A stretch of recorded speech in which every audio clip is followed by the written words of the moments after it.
Hi, my name is Damian Stahl. Again, thank you for taking the time to be with us. Today, we're going to talk about the value of packaging projects and turnkey delivery.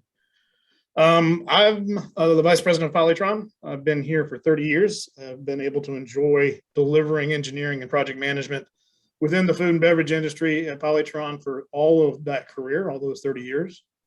And I'm truly excited about doing this presentation, and I'm sharing the presentation with Scott Richards. He's a senior project manager for Polytron and one of our subject matter experts with regards to capital project and program management. Scott, you want to say anything else about your introduction? Thank you. I'll just say I've been at Polytron.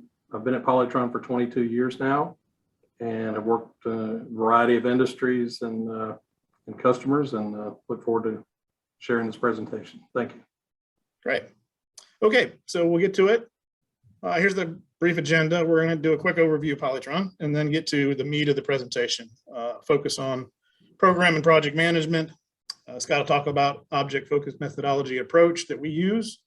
We'll share some of our case studies and project examples. We'll ask for you to share some of your turnkey challenges. So what kind of problems you're facing within your business. And hopefully wrap it up with a value proposition for managing projects more collaboratively with a turnkey approach. So let's get started. Next slide. Polytron.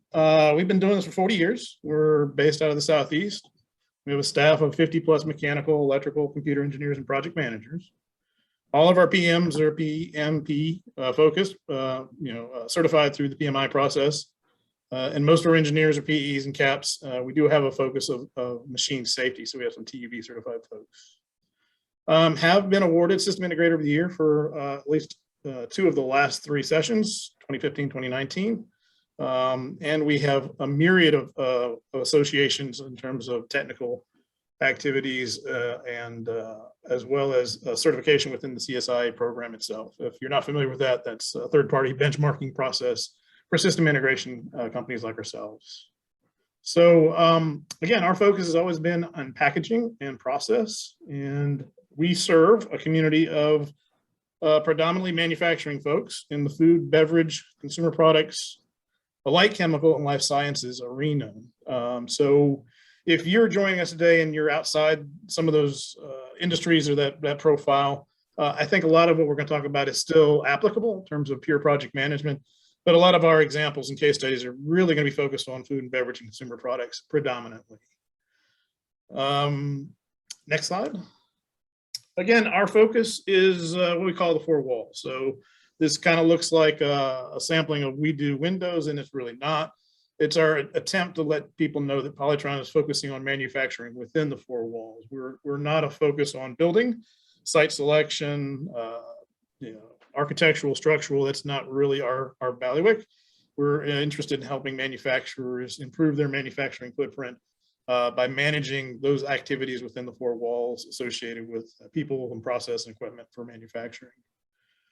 And if that's good enough, I think we're going to transition over and let Scott talk to us about program and project management. Okay, thank you, Damian. So again, let me extend my greetings to you. Thank you for taking time out of your day to spend a little bit of it with us. So I want to first talk about our program management and how we approach a series of projects or a program for customers. We get this request a lot of times from major customers who want us to help them manage a series of projects over a period of time. Those projects may involve, several sites. They may involve some sort of site consolidation, closing of facilities, moving of assets. There's usually a lot of schedule coordination that is involved in those kinds of programs. So we take the time to learn the business case behind it and try to identify some synergies across those sites. We try to make sure that in a program like this, we have some consistency of design and execution and checkout and training across the multiple sites and across the, any other anything else that the client wants us to do, right? So the value of this is really to reduce costs over the life cycle of the program. Instead of treating each site as an individual project, there's a lot of synergy to be gained by trying to duplicate effort or to eliminate the duplication of effort by doing a lot of upfront work and trying to pre-plan and deliver the entire program on time and on budget. So Scott, how do you identify those synergies as through the program as a program manager? What kind of things do you do to ensure you're continuously improving from site to site? Well, one of the things you want to look for is commonalities across the sites, right? So if it involves multiple sites, there may be different cultures associated with those sites. So part of our job is to get everybody on the same page as far as expectations, as far as what level of technical involvement the site's going to have, how the schedule is going to fit, what sort of training is going to be involved at each site. So if we're working with the client, we're sort of the common denominator across those sites, because usually you'll have a small group of corporate folks, and then you'll have a lot of plant folks at the various sites. So our job is to try to get everybody on the same page as far as what the project entails or what the program entails. Okay. Thank you. All right. So on a project level, when we do a CAPEX project, our philosophy is really to work collaboratively with the owner to try and be an extension of their team. We bring a lot of PMI best practices to the table. Damian mentioned that all of the project managers on our staff are PMP certified by PMI. And so our goal is really to reduce the risk that the customer has of not achieving their project objectives. So on the top of your screen, you'll see that we offer the full suite of management, from scope, cost, and schedule. Those are the three that you hear about all the time. But there's also management of quality, communication, resources, and I would argue most importantly is risk. CAPEX projects are risky by nature. There's 100 things, 1,000 things that can go wrong, and our job is to help identify those items and come up with plans to mitigate those risks. In addition to those core project management functions, we also offer construction management, on-site construction management of contractors. If we hire contractors as part of the project, then we're going to be responsible for making sure they're working safely and delivering on time, on budget. That an extension of that further is through the startup phase, where we're doing the checkout and startup for the project. And all of that is wrapped up in our project execution model, which I'm going to go over in just a few minutes. Okay. So we want to initiate our first live poll. And the question is, did you initiate a CAPEX project this year? You can see the options in front of you, so please take a moment and respond if applicable. And we'll look at the results in just a minute here.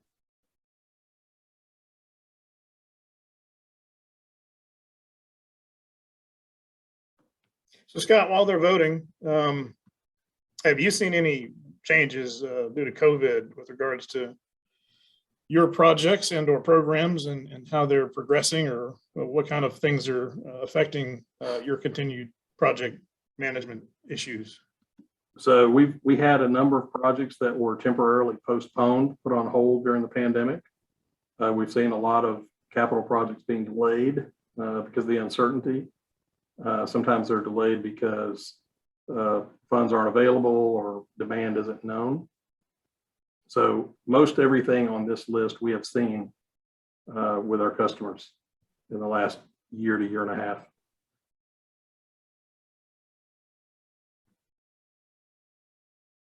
Okay, so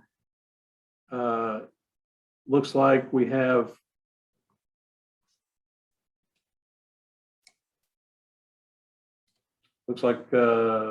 yes and no. It's like one answer for each of the no reasons. So it looks like most folks did in fact initiate a CAPEX project this year. Okay, well, that's good. So we've seen a lot of activity come back, particularly in the last 6 months. So hopefully that's a good sign. So let me move on. Okay, the next thing I want to talk about is the levels of owner engagement. You see in this slide, there's a number of options for owner engagement. These are not meant to be. It's not meant to be a comprehensive list of contracting methods. I know there's more contracting methods than we have shown on this page. But what I wanted to highlight was, if you're the owner, you have a lot of options when it comes to executing projects. We have some owners that have a lot of internal capability, a lot of internal expertise, and they are perfectly capable of managing projects on their own. They'll go hire installation contractors as they need to, but they'll totally manage the project themselves. They'll be responsible for all the technical decisions, managing the scope, the cost, the schedule, doing the technical work, things like that, developing layouts and so forth. So our approach is the second one listed here, which is really this collaborative turnkey approach, where we position ourselves as an extension of the owner's team. In this day and age, most customers, not all, but a lot of customers just don't have the resources in-house to manage projects, nor do they have the expertise, the knowledge of the current market. Some customers may only do capital projects once every few years. And so we offer ourselves as an extension of the team. We work collaboratively with the owner. Technical decisions are made jointly, options are presented, and it's really what we like to consider a fully collaborative approach, where we're not selling a particular solution. We are working together to get to the right answer for their business. Further down the list, you see the traditional EPC model, engineer, procure, construct.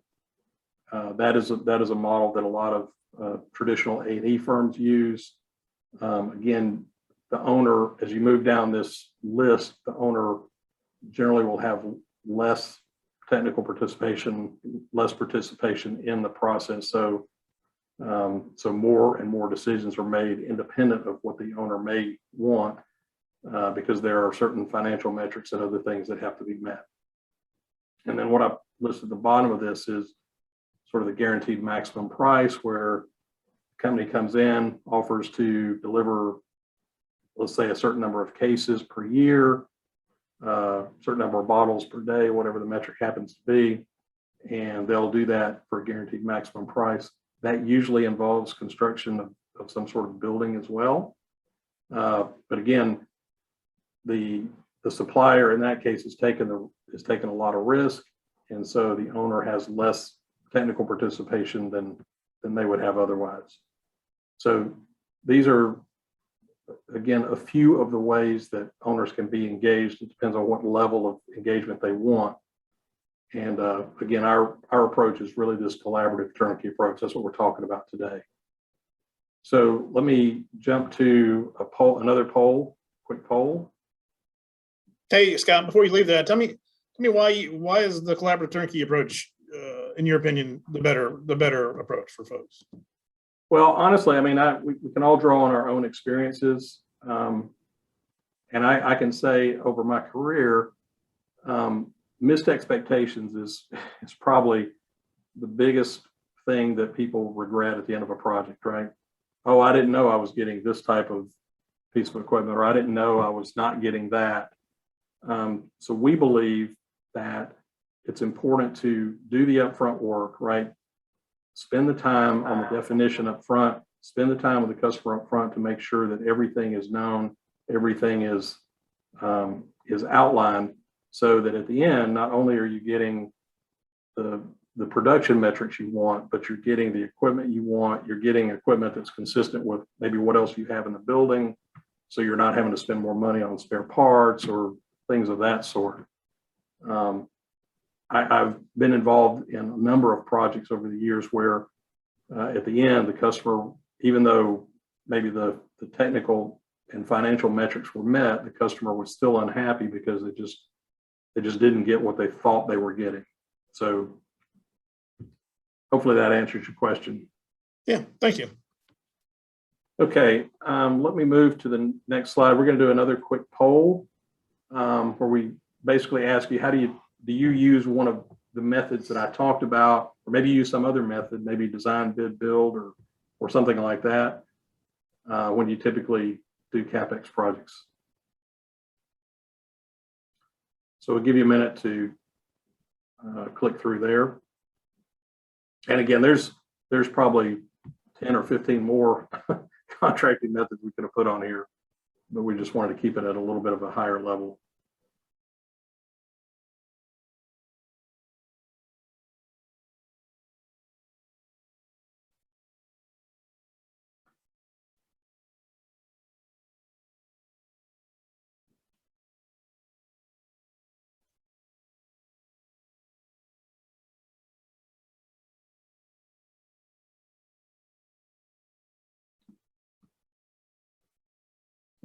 Okay. Wow. Pretty evenly spread. Evenly spread. Nobody does collaborative turnkey approach. Okay. Internally managed outside contractors understand that. The guaranteed maximum price understand that. Okay, good to know. Thank you. Let me move on. Okay. So let me move on. I talked briefly about our stage gate methodology or project execution methodology. And so let me pull this up. This is a little bit of an eye chart. Some of you may have seen something like this before, either from our company or maybe others. This is really a stage gate method. So feasibility is a phase where you're really trying to figure out if a project even makes business sense. Most customers will do this level of work in-house before they really start talking to companies like ours. It's a very high level. It's really just, hey, can we even do this, right? Where we normally get involved is at the conceptual phase. You see up here the CPP, that stands for Conceptual Project Plan. So we frequently do conceptual project plans where we will look at some alternatives, alternative layouts in particular, look at pros and cons, come up with a rough order of magnitude cost estimate, plus or minus 25, and put together some milestone schedule dates. So what this does is this really helps the customer determine if they're on the right track and if they're in the right ballpark as far as cost and schedule for what they want to achieve. And assuming that you get past that stage, we then go to what we call a definitive project plan. Again, at that point, you would take the few layout alternatives you had, develop a preferred one, pick a preferred one and fully develop it.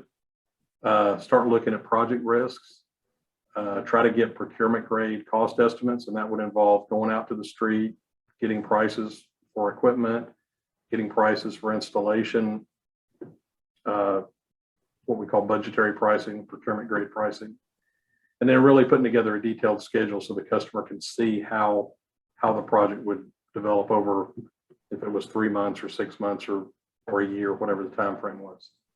At the end of that definition phase, the owner should have enough information to go get capital through their capital acquisition request or other process.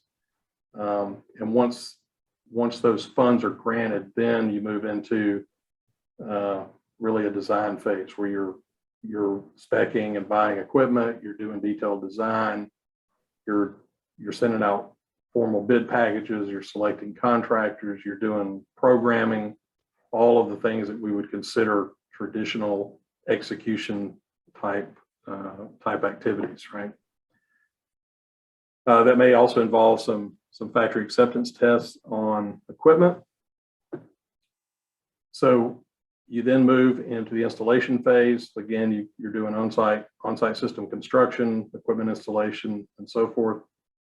You'll get to a completion of construction point here, and then you move into really the checkout and startup phase. So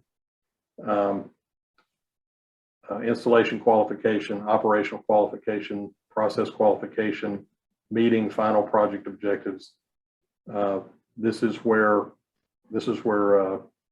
really the success or failure of the project is really determined, right? Can we get this thing started up? Can we get cases out the door in expectations with the client objectives? So I go through all this just to say we've done CPP projects that end there. We've moved to DPP projects that end there. A majority of the CPPs and DPPs we do end up going to full execution, and we can be involved in all of these phases. So, but this, whether you use this model or something similar, the stage gate method is really the value here, that you're doing one thing before you move into another, so that you're not overlapping, and you're not doing things before you know all the details. So Okay. it's not an inflexible model. You can modify that model depending on some timing, high speed, fast track projects. You may Of course. long lead in one phase versus the other, right? It's adjustable to your business needs and whatever your funding process is. Is that your experience? Yes, of course. I mean, this is our standard model, but it's not written in stone. It's just it's a guide, right? To your point. Do you have a feel for what percentage of projects get started in which phase in terms of work our customers ask us to get involved? So anecdotally, I don't have any data, but anecdotally, I would say that some of our longer term customers will generally engage us in the earlier phases. Although we do receive requests to put together pricing for execution, maybe from customers that we haven't worked with before or just rarely. But the ones that know us best and know what we bring to the table generally will get us involved back here to help them be successful through the end. Yeah, I would echo. I think with today's business climate, a lot of our owners are trying to do more with less. And so the corporate engineering staff begins pretty skinny, and they have to manage a lot of things. And what I've seen is, our ability to roll out once a technology program, right? I'm going to put a piece of technology across many sites. That frees them to focus on that really difficult part, which is the front end, right? The feasibility, master site planning, things that are going to change and evolve with the business, particularly if you're in a business with a lot of packaging format changes, aggressive marketing opportunities. That's where you want your smart engineers internally to be focused on, to make sure you're spending the money in the right buckets, and allows people like us to execute and do project management for execution effectively and efficiently, so they can get that off their plate. Anything else about our methodology that stands out? I think I've gone through it fairly well. Okay. Okay, so at this point, we've kind of given you an overview. I wanted to talk through a few particular case studies. These are real life projects that we've done. They've been sanitized as much as possible to so that we're not giving away anything. But we did have a consumer goods company come to us, and they were interested in converting a packaging line to produce these shelf-ready packages, right? So that the retailer could just take the box off the pallet, stick it on the shelf, quick knife cut out, and everything's there, right? They would not have to employ somebody to take the individual bottles out of the case and put them on the shelf. So they hired us to do a definitive project plan, right? And so we went through and we did the work, right? We developed speed matrices, packaging flow diagrams, the typical things that we would do for any packaging line. We came up with a number of layout options. This line was running chemical products for residential markets. And then we developed the scope, cost, and schedule for execution. So this one it turns out that once we did all that work, once we looked at the various options and the level of automation that it would take to produce what they wanted to produce, in the end, they made the decision that it was cheaper to continue doing this with manual labor, right? The cost of building a new line or really modifying an existing line with the level of automation and level of equipment required, there was no payback. So what they decided to do was to continue to manually prepare the shelf-ready packaging on kind of a manual satellite line. So this is a case where, even though it didn't go to full execution and it didn't follow through on the whole model, the process was still correct, right? The process was they hired us to do the work to come up to the right business decision. And I think it was the right business decision for them. So that is a case that's a little bit different from what we normally see, but that was a case where we did the definition work, and then they made a decision that they weren't going to go forward. So the phase gating really is allowing them to not spend money on a project that isn't the right project for them. It's not a viable business opportunity. Right. Okay. So some of you may get tired of hearing my voice, so I'm going to let Damian cover the next case study. And so this was kind of a total turnkey, so I'll let him talk about that. Yeah, it kind of mirrors the previous one where we really relied on that phase gate approach. And so you remember our model, it's kind of waterfall. There's a lot of talk around agile project management, which is great for software, things that doesn't cost a lot of money to change. But when we talk about capital projects, we're very focused on, it doesn't have to be that waterfall, but you're checking in and making sure you're meeting business objectives throughout the process. And so this project, it kind of followed in that same in terms of we had some learnings at each phase. Food manufacturer need to close a facility. Basically, they wanted to relocate assets from that facility, but they had to maintain confidentiality throughout the front end. Right? They had labor issues, the price of the land, all those issues associated with any sort of closing of a facility. So we were charged with trying to come up with a plan that would allow them to maintain shipping, not lose any customers while they relocated this equipment into an existing facility, and then upgraded it and made sure that it was running effectively and delivering products and not losing any customer shipments. So that was the objective. They really wanted to make sure they weren't just taking equipment down and throwing it in. They wanted to upgrade it. So PMs were going to be done during this very short window of downtime, and safety upgrades were going to be managed. So they wanted to make sure that the operating system, the operations team that were receiving this equipment had every opportunity to not only just run it, receive it, take on the volume, but improve the efficiencies of those lines so that they weren't being a burden on their manufacturing footprint. As we brought the volume from that facility into the existing facility, we also had to do some process and utility capacity increases to support that additional packaging volume and deliver that product out the door. So our solution was very simple. We had to create a very flexible and detailed relocation plan. We defined up front that was going to be a start and end time between we turn it off and we put it in a box, we ship it, and we start it back up. And we maintained that focus throughout the life cycle of the project, despite all the changes that you can imagine would come from, sometimes we didn't even get a chance to see the equipment. Sometimes the equipment would just be shipped and we'd have to manage it on site. So there was a lot of change and flexibility in the plan, which was key. The other thing is we had to add a couple of new ingredient delivery options. And so we took advantage of the opportunity to align the process system to support the new SKUs coming in for packaging. And we definitely wanted to make sure we had a reduced startup time because they had to make sure they didn't lose any shipments. And there was absolutely no ability for them to pre-inventory build or store anywhere. The results ended up being pretty good, but we had some varied issues and lessons from our phase gate approach. And so one of the lessons we learned is we finished the layout, got through with the first phase, and on our team, to our credit, were able to identify a cost savings by moving some corrugate conveyor, shortening the length and separating the corrugate from the primary packaging, thereby helping quality. And we got through that phase and we felt really good about that. But as we brought more people from their team in the next phase of the job, they were able to take that idea and improve on it. And they looked at a different area of the packaging rooms and applied it. And we redid the entire layout to accommodate the same focus.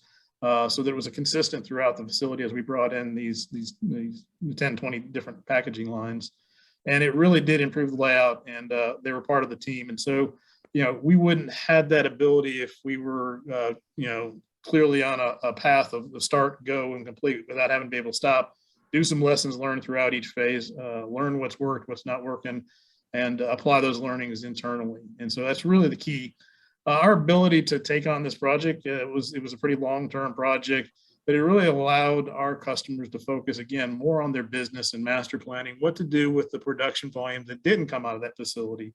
They're a global manufacturing company. Their footprint was larger than just this facility, and their engineering team really needed that extra time and bandwidth. And so we allowed them to focus on that area of the business, which was critical, while we still managed this important transition for their business. Scott, why don't you tell us about some programs? That's my spiel on this particular case study. I'm sorry, I say again. I think you have some other programs. Case studies you're going to talk about. Yeah. Okay. So the two that we just talked about, there were some unique circumstances. The one that Damian just talked about, again, the confidentiality was really critical. The case study before that, we were talking about the shelf-ready packaging. The issue there was we weren't able to make the business case to move it to full implementation. But these next two probably follow more of our traditional project execution model. So this was really a program, that I'm going to talk about. So we had a customer that needed to install some equipment to get them into compliance with Food Safety Modernization Act. There were more than 30 lines across a number of facilities in this particular program. So we were brought in to basically do an audit of each line, and that's sort of the definition phase of this particular program. But we were ultimately responsible for for mechanical layout work, for installation contractors, for programming, for construction management, for startup. It was a total turnkey approach, and we even had to do some structural work, which I think Damian mentioned before is not really our core skill set. So we had to go outside to get structural engineering, and then move on to structural installation as well. But we had to basically guarantee that each line that we touched, once they made these changes, there would be no negative impact to OEE or other production metrics. So, again, like I said, this was a program that lasted a couple of years. It was across multiple sites, multiple challenges. There was a lot of schedule coordination. There were equipment vendors that had to be consulted. There was, because this was a beverage company, downtime was an absolute premium, as you can imagine. And so there was a lot of schedule and resource coordination involved with this program. And it was basically do one site, move to the next site, come up with a schedule, move to the next site. And so it was very professionally, it was very satisfying because it was very successful. The customer was pleased, and we generally were able to meet all of the project objectives that were set out for us. So this was an example of a program that really followed our model and came out very well for both us and for the customer. And then I've got the fourth one I wanted to talk about. This one was a little more automation focused. This was also a program, but again, multiple sites, multiple dates, multiple schedules, all of that. But the real challenge was there were multiple facilities that basically had VFDs that were no longer supported, right? So we had to, they were having downtime. They were, having orders not being filled, which was definitely not a good thing in any business. So what they asked us to do was to come in and sort of develop a methodology to really be able to come in as sort of a strike team, and usually over a weekend come in with our installers, take the old VFDs out, put the new ones in, have all the wiring harnesses and all those things sort of pre-prepared, and get those installations done. So get in, get the work done, get out quickly.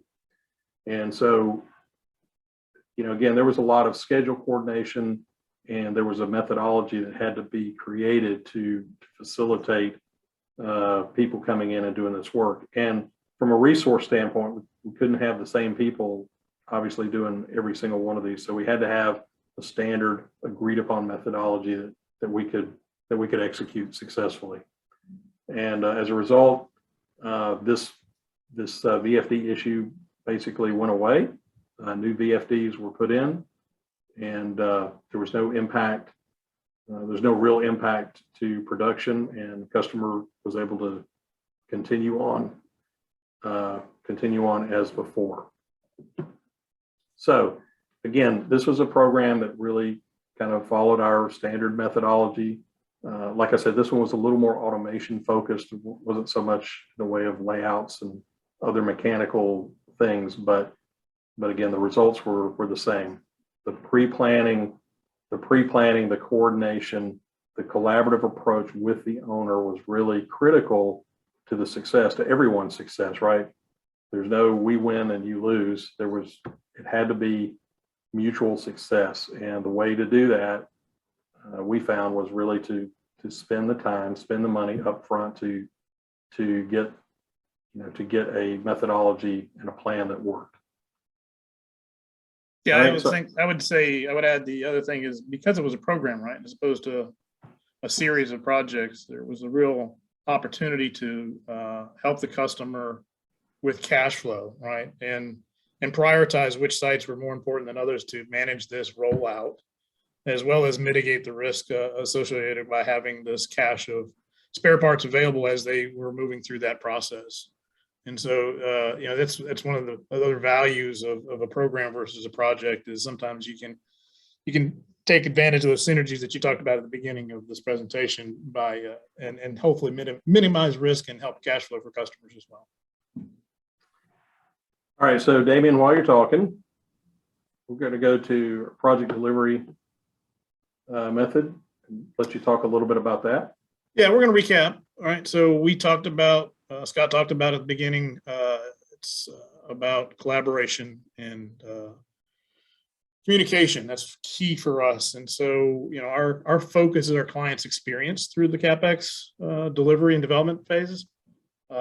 Collaboration and communication are key components to ensuring our clients are satisfied and interested in giving us an opportunity to help support them on the next project. These 4 cornerstones that we're showing here embody that collaborative team focus, that focus on communication, and the team is stronger than just one party showing up and delivering a project without all of the inputs from everybody, right? So this focus allows us to maintain a pretty high client satisfaction index. Most of our customers are very happy, and many of them are repeat customer relationships, and some of those relationships have lasted for decades. But again, for this, it's like a cornerstone. It's from top to bottom, start to finish, right? We want to make sure that we're aligned, we're following best practices. We constantly continuously improve, have lessons learned. And the big key at the bottom is making sure that we understand that we're dealing with people, right? This is engineering can sometimes miss the focus that it's all about people, and making sure that the owner's operational team wins every time is really the focus, and making sure they're able to handle whatever technology is being deployed or whatever solutions being offered to them in the manufacturing floor. Scott, can you recap as well some of the other value propositions to the turnkey model? Yes. So one more slide, maybe a couple more. So just a summary. So again, we've talked about our approach to turnkey project management. It may not be everybody's approach, and that's okay. But what we offer is we're really trying to be a single source collaborative partner, to really really execute the project, be with the customer from beginning to end, and make sure that scope, cost, schedule, and those metrics are met, and that we minimize the risk of the unknown. Again, these are, as a system integrator, there's a lot of system integrators out there. There are a lot of technical solutions to problems, but again, our focus is always on what's best for the customer and the customer's business case. So that's where this collaborative approach really helps. And we talked about the project execution model. I won't go through that again, but again, that stage gate approach has really been critical for us over the years. We talked about scope, cost, and schedule. Managing startup and validation while the plant continues day-to-day production. I mentioned on a couple of these projects, downtime is hard to get. I don't think I've ever had a customer that said, "Oh yeah, just take the system down as long as you need." It's always a challenge, and our goal is to try to get in and get our work done with minimal impact to the plant operation. A lot of plants have multiple lines, multiple systems, and so it's always a challenge trying to find the right mix of what we can do without impacting the regular operations of the facility. And then we haven't really mentioned vendor neutral solutions, but one of the values of hiring a system integrator is really having someone who's experienced in a lot of what's current in the market, where the technology is going, what are the emerging technologies, and someone who's really in touch with the marketplace. As I mentioned before, some customers just don't have the bandwidth to have people that are that have the time to keep up with all of this stuff. But we do projects every day. It's our business, and so we are able to go to the marketplace and hopefully bring some better ideas to the table. Great. Okay. So we got one quick poll. So this is the open-ended. This is an open-ended poll using the Q&A function. And so it's a real open-ended question. What is your biggest challenge when developing a CAPEX project? If you have an experience that you'd like to share, or a comment or a question, please do that. And if any of them come up, I will repeat it, and hopefully we can talk about it for a minute. So Scott, what's been one of your biggest challenges? My biggest challenge is always around managing people, right? You mentioned it before, the customer, they're full of people, right? People are different. You have to deal with a lot of different personalities. You have to deal with a lot of different styles. And so it usually comes down to effectively communicating with, coordinating with, and working with people. The technology is the technology, and we're able to get past those barriers pretty quickly. But I would say that the people are always the wild card. Interesting. Yeah, I would say for me in these times, I'm amazed at some of the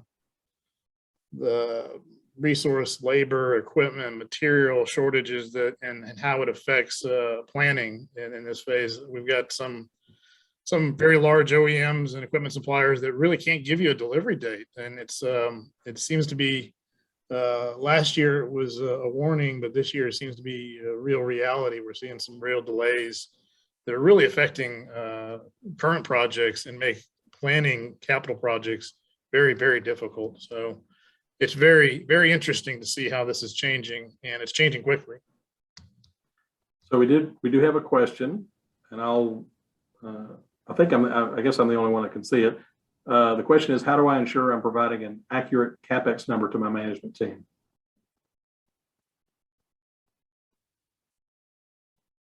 Scott, you want to answer? Or? Well, I would say you do the work, right? You go to the market, you get, everything that you believe you're going to need. You're going to have to go validate pricing. We've had recent projects where customers will only give us, where vendors will only give us 2-week pricing, and they'll tell you up front, in 2 weeks, we got the right to rebid this. So, but I think, you mentioned in these times, there's a lot of uncertainty around cost escalation, and you can always put in cost escalation in your cap budget if you need to. But I would say if you're going to go to your management team with a CapEx number, you better have done your homework, right? Whether you do it in-house or whether you hire somebody to do it, you better have your ducks in a row, because there's probably not going to be a lot of room for forgiveness if you're wrong. I think that's the value of that waterfall method, is you're not ensuring accuracy in the front phases, right? You're giving the management team clear options and cost in a plus or minus 30% environment to make sure that your business is not spending time and money on a project that is not as valuable as some other project that's in the coffers, right? Everybody's looking for return on investment.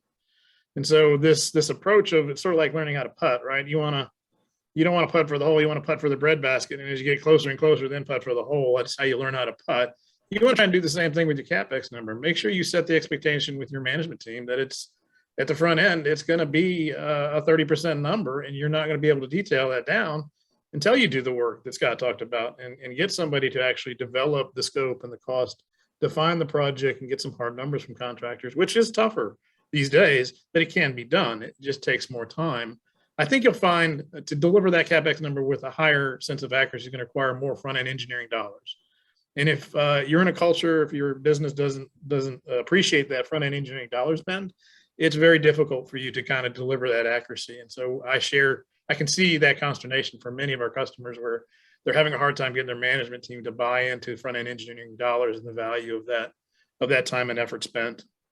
But if there's any way we can help you try and turn the tide, explain our methodology and that front-end approach, please reach out to us. We'd love to help you try to help your management team understand the approach. Okay. And Julie, is there any other questions? I don't see any other questions. Yep. I don't see any other questions. So are you guys all set? I think so. I want to thank everyone who stuck through to the end. I know listening to a PowerPoint is not always the most pleasant thing, but hopefully you got some value out of what we had to say. And so thank you for your time. All right. Thank you so much again for attending today. Please be on the lookout for a registration invitation for our on-demand webinar in September. Polytron's Industrial Network and Cybersecurity lead will be discussing reducing risk with cybersecurity. And just as a reminder, we did record this session, and we'll be providing a link to the webinar recording and to our question and answer session, and we'll be providing that to all attendees early next week. Thank you so much again, and have a wonderful day. Thank you, everybody.